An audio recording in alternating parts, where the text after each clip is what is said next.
தொடர்ந்து பெய்து கொண்டே இருந்தது. குகையின் உள்ளே ஒரு அம்மா முயலும் அதன் 3 குட்டிகளும் இருந்தனர். பசி காரணமாக குட்டிகள் கவலையுடன் பார்த்து கொண்டிருந்தனர்.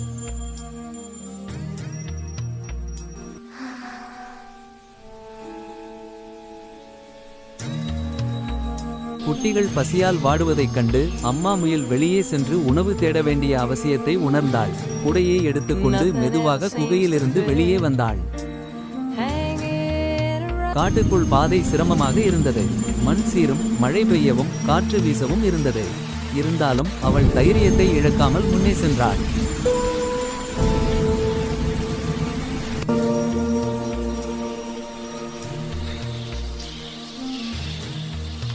வந்ததும் அவளுக்கு ஒரு பெரிய ஆறு தெரிய வந்தது. அதில் நீர் வேகமாகவும் ஆபத்தாகவும் ஓடிக்கொண்டிருந்தது. மரங்களையும் அழுத்தி உடைக்கிற அளவுக்கு வெள்ளம் இருந்தது.